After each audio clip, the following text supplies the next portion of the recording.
temps fort lointain, il y eut le Big Bang.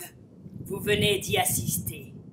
L'univers était en expansion. L'homme et la femme apparurent sur Terre. Marcel et Simone.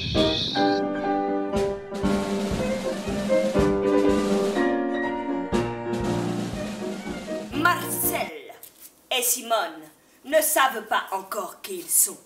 Ce sont des êtres primaires.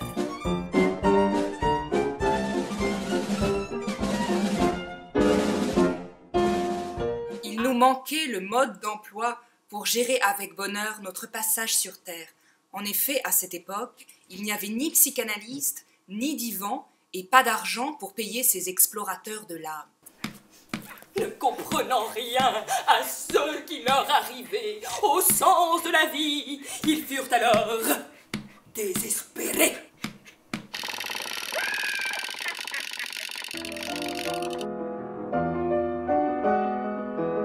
À notre Père à tous, Dieu, le Créateur, en toute modestie.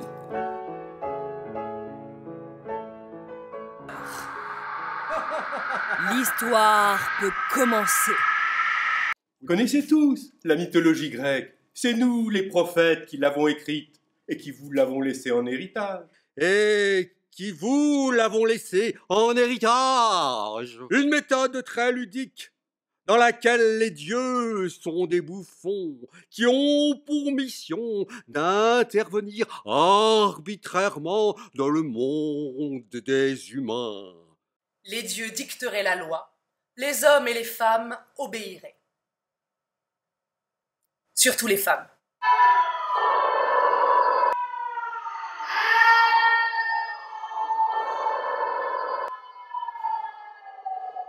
Courbet, Lacan, Sigmund Freud, Saint-Thomas, Saint-Augustin et tous les saints et les prophètes. Excusez-nous, nous avons été piratés par le MRF. Entre nous, une bande de femelles. T'as sûrement mal baisé. Nouveau champion, tu te laisses aller, reprends-toi. Un peu de tenue, voyons. On lui coupe le phallus. Scheherazade, c'est le bordel ici.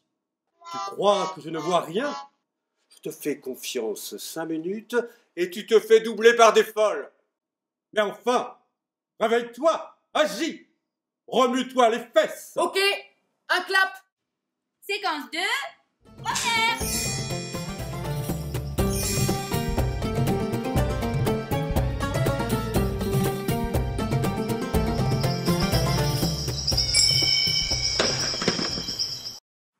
La création de Pandora. La race humaine avait été créée, mais il n'y avait pas de femmes sur Terre, que des hommes.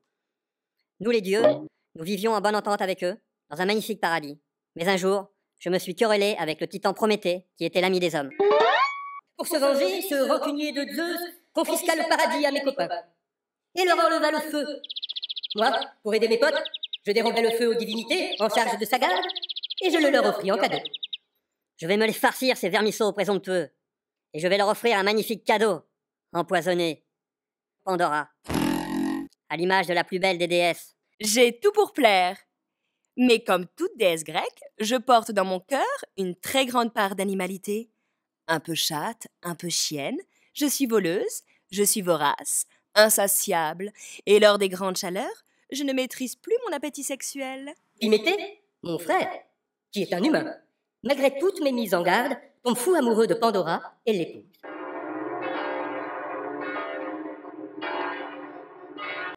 De mon ventre vont naître des petits de l'homme. Et moi, Pandora, petite poupée Barbie, mannequin façonné par les dieux, contrefaçon de déesse, avec ma part animale, je n'appartiens pas tout à fait au monde des hommes. Je suis un produit de l'art. Mais je suis une pièce rapportée, un accessoire qui n'a aucun droit. Moi, pas fou quand même. J'avais ajouté en plus un cadeau de mariage. Une jarre mystère, en recommandant qu'elle ne devait être ouverte sous aucun prétexte. Évidemment, je ne pus résister et j'ouvris le couvercle de la jarre. Tous les maux de l'humanité s'échappèrent joyeusement. Sauf tout au fond, restait l'espérance. Moralité, il ne faut jamais perdre l'espoir. Vous êtes une femme. Stop. Et moi, je vous dis stop aux rides. Testez l'antidote. Testez l'antidote du temps. Réduisez les rides incrustées. 10 ans. Et chaque matin, paraissez 10 ans de moins.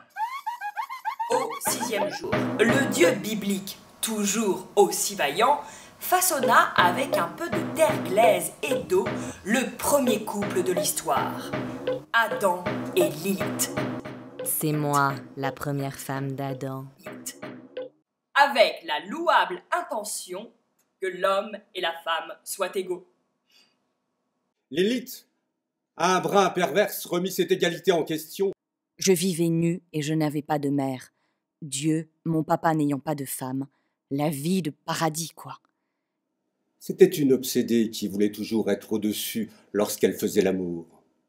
Adam, mon fils, vous le comprenez bien, se sentit humilié dans sa jeune et ardente virilité. J'en avais marre de se coincer d'Adam, et je partis ainsi m'acoquiner avec Lucifer, le frère de mon père. C'était plus marrant.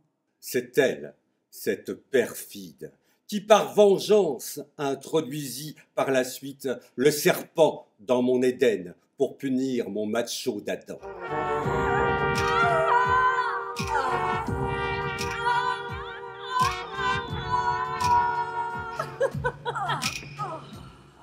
Dans mon sous-sol crasseux où brûlent mes fourneaux, où les âmes d'un négrier de bas en haut, regardez qui est là, qui attisse les flammes.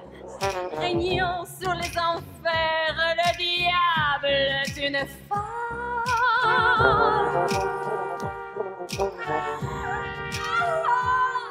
Allô, papa? Alors, mon fils, tu t'es fait larguer?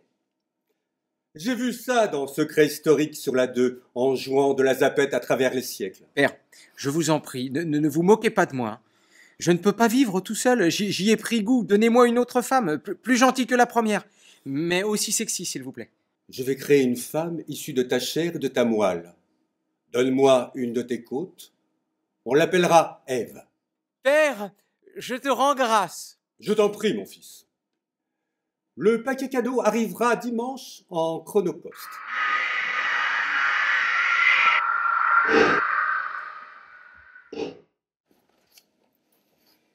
Il m'est interdit de toucher à l'arbre de la connaissance, c'est le deal. Adam s'en porte garant pour moi devant son père, c'est la fameuse condition. Et lui, dans tout ça, la pomme, il l'a croquée lui aussi, hein? Elle va fermer sa gueule. Si tous les cons prenaient la petite pilule bleue, le ciel serait bleu paradis. Interdisons la copulation des insectes. Affamons les bactéries. Baisons. À mort les spermatozoïdes. Oui. Oui, mon Dieu, tu as raison. C'est encore le bordel. Je vais recadrer tout le monde. Sévir, fustiger. Oui. Promis, mon Dieu. Accorde une fois encore ta confiance à ton humble et soumise servante. Mon prince, à qui j'appartiens, a été cocufié par sa première épouse légitime pendant qu'il était parti à la chasse, tout confiant. À mon retour, une âme charitable m'ayant cafardé cette ignominie, je fis égorger ma moitié par mon grand vizir. Et je décidai que dorénavant chaque nuit je prendrais une maîtresse différente et que je la ferais égorger au petit matin. Ainsi mon honneur ne risquerait plus d'être bafoué par le premier venu.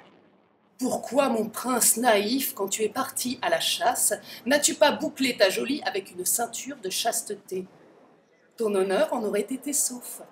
Dans les années 50, en Amérique, sous l'influence d'un grand psychanalyste, notable reconnu, le prophète Sigmund Freud, les jeunes femmes qui quittaient leurs études classiques pour se tourner vers des universités spécialisées. Et j'ai participé au gala de la reine du gaz, de l'électricité, du charbon, de la vache, du poulet, de la cuisine, de la pâtisserie, du maïs, de la pomme de terre, etc. L'Amérique des années 50, c'est le merveilleux pays des reines.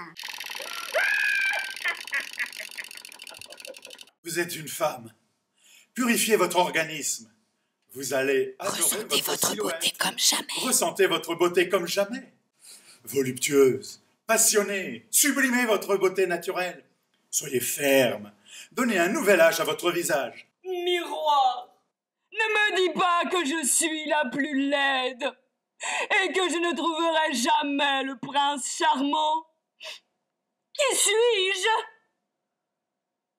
Je suis le grand prophète, l'explorateur de l'âme qui découvrit le pénis féminin. Papa, je n'ai pas de testicules. Maman, j'ai Papa, pas de zizi. j'ai pas de testicules.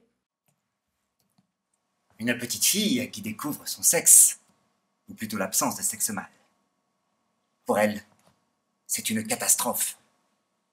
Il lui manque quelque chose. Son équipement sexuel est incomplet. Ce petit clitoris n'est que le vestige d'un phallus avorté. Il ne peut engendrer que névrose. Je suis une femme et je me donne du plaisir avec mon clito mignon. Et je ne serai alors qu'une nympho, n'est-ce pas, Sigmund? Il me vient une pensée d'empathie pour la Vierge Marie. Quelle authentique héroïne freudienne! Voilà révélé au grand jour tout le drame de la femme. Elle n'est qu'un homme castré et elle en a conscience. Moi, Sigmund Freud, je fais dire à n'importe quel mâle. Moi, homme, je me vis comme le modèle idéal et prépondérant de l'humanité. Mon phallus est le seul organe sexuel valable. Morbleu, me direz-vous, que faites-vous donc le jour venu? Voyons, à midi, comme à minuit, ne vous déplaise.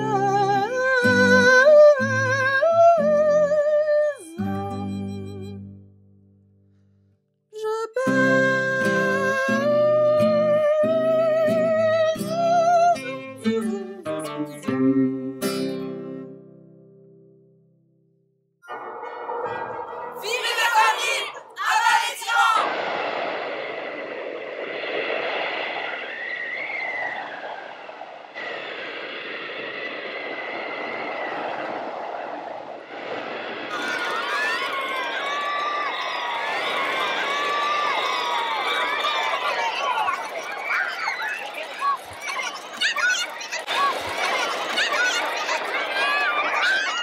Moi, si j'avais écrit la suite, Blanche-Neige aurait été déformée par des grossesses de 7 lardons, hideux, petits, bossus et bègues. La belle au bois dormant, là, elle aurait été obèse et diabétique d'avoir tant dormi. Et Cendrillon, cloîtré et torturé par son prince jaloux. Créons l'événement. Inventons une déesse, une vraie femme, comme dit l'autre. Et ça, on l'appellera l'origine du monde. Ça, c'est de l'art. Tu veux? Ça, oui.